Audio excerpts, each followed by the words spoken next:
Have you ever stopped to think that maybe science is slowly catching up with faith? That's that. While many continue to say that the Bible is just a symbolic book, archaeologists have discovered something shocking beneath the Church of the Holy Sepulchre. And it could turn everything they said about Jesus, the tomb, and even the garden mentioned in John 19:41 upside down. For centuries, this place was revered based only on tradition and ancient accounts. But what if now, archaeology, soil, and even pollen begin to tell the same story as the Gospels? Sounds crazy, right? But what they found goes beyond stones. We're talking about real evidence involving crucifixion, tomb, olive trees, and even the legacy of Emperor Constantine. The truth? There is a lot that was hidden or ignored because it simply did not fit the skeptical discourse. But now you can't close your eyes. You're about to see what few know, and what many prefer not to tell. Just imagine walking on an old ground, not knowing that just below it rests a silent library written in stones. During a thorough renovation of the Church of the Holy Sepulchre, archaeologists, with the patience of those who listen to time, began digging and, layer by layer, found traces dating back to the Iron Age. At first, it looked like just an ancient quarry, but not just. Anyone? It was outside the walls of Jerusalem in Jesus' time, exactly where the Gospels point to the crucifixion. When we talk about sepulchre, crucifixion, and tomb, this soil gains voice. These findings arouse more than curiosity. They rekindle faith, even in the most skeptical. Imagine a soil that was witness to the drama of Jesus, where death and hope collided. A quarry that has become the scene of eternity. For those who seek to understand faith with their feet on the ground of history, this discovery is like opening a hidden chapter of the Bible, full of meaning. And if even archaeology screams when excavated, what else would she have to reveal about that garden mentioned in John 19:41? Sometimes what seemed only symbolic to modern eyes turns out to be surprisingly literal. John 19:41 states, "In the place where Jesus was crucified, there was a garden, and in that garden a new tomb, where no one had yet been laid." For centuries, scholars have viewed it as spiritual poetry, an elegant way of describing the tomb. But when archaeologists collected soil samples under the Church of the Holy Sepulchre and found traces of olive trees and vines, everything changed. It was as if the earth confirmed Scripture with its own silent testimony. Now think with me. How does an abandoned quarry become a garden? Simple. Over time, men stopped extracting stone, and they began to plant life. Archaeobotany has proven this. Nature responded with roots to what faith already knew by heart. And as Isaiah 55:11 says, "So shall the word that proceed out of my mouth be. It shall not return to me void." Here, we see the word being fulfilled even in the pollen. Jerusalem, so marked by wars and promises, keeps under its feet the confirmation of a Jesus who walked among stones, among olive trees, among truths. When archaeologists arrived at the rock-cut tombs beneath the ancient garden, they found more than graves. They found biblical consistency. One of them, preserved and never before opened, coincided with the exact description of the Gospel. John 19:41-42 reinforces, "And because the tomb was near, they laid Jesus there." In other words, it was not an improvised burial, but a detailed fulfillment of a narrative that transcends centuries. That tomb, sealed in silence for generations, now speaks.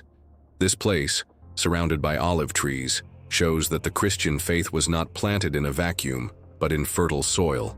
Physically and spiritually, Joseph of Arimathea, a member of the Sanhedrin, offers his own tomb to Jesus, John 19:38. And this gesture gains new light when we see that the place was in fact an active cemetery at the time. It's as if the gospel said, "Look, every detail has been thought out." For those who visit Jerusalem today, it is not just a matter of tourism, but of touching the archaeology of faith. And who knows what else this garden holds? Emperor Constantine was not just a shrewd politician. He was a visionary who understood the weight of faith over history. After legalizing Christianity, he ordered the construction of the Church of the Holy Sepulchre on the site venerated by the early Christians as the tomb of Jesus. And look at this. He did not destroy the tomb, but surrounded it with honor. It was as if he were saying to time, "Preserve this place, for here lies the heart of a faith."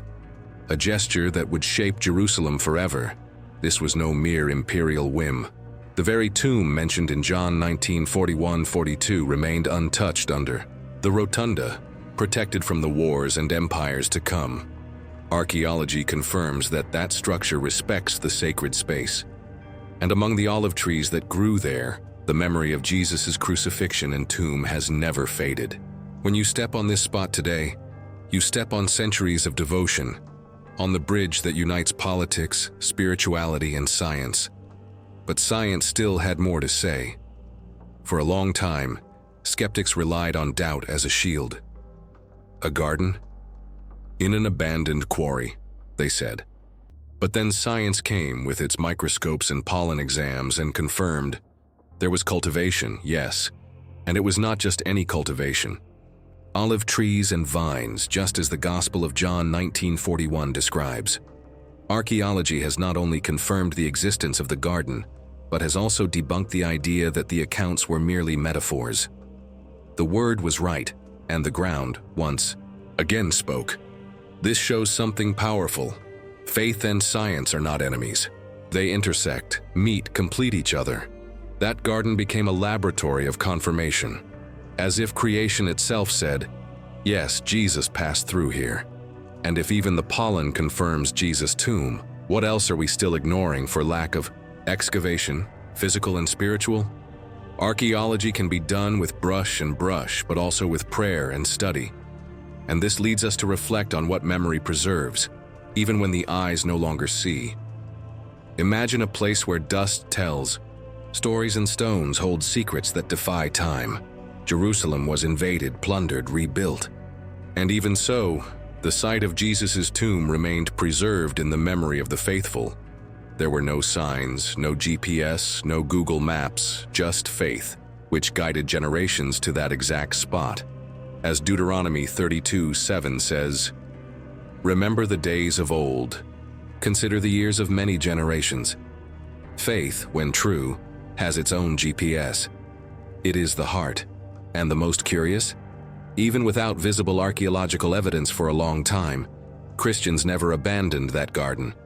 They continued to walk there, to pray among olive trees, to honor the empty tomb.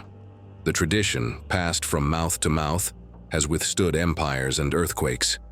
When they finally excavated, what they found was an echo of what was already known, in spirit, as if faith had held a physical truth waiting for the right time to be revealed, and the right time has come. There are places where the ground is more than earth. It is an eyewitness to eternity. The Church of the Holy Sepulchre became that kind of soil. Each layer discovered there reaffirms what John wrote so accurately.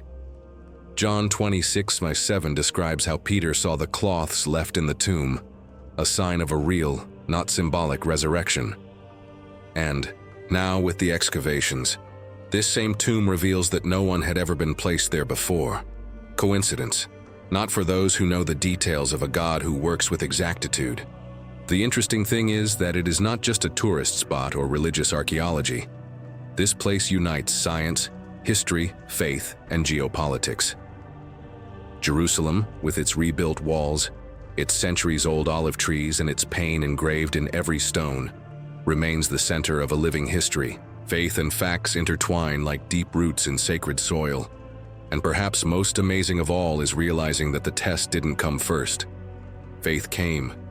But now, history is racing to catch up. And now, knowing all this, what are you going to do with this knowledge? Are you just going to close the video and go on with life as if nothing had been revealed? Or has the time come for you to really delve into what has echoed from Jerusalem for centuries, not only in faith, but now also in evidence? If even science has bowed to what John 19:41 recorded, what else is still buried, waiting for someone willing to dig with an open heart? Have you ever reflected on what you have been ignoring for lack of evidence? could it be that, deep down, it wasn't a lack of proof, but of the desire to see? If that got you thinking, share this video with someone who needs to see it. And, if you want to continue discovering truths that few tell you, subscribe to the channel, turn on notifications, because here, with each new revelation, we connect faith to reality.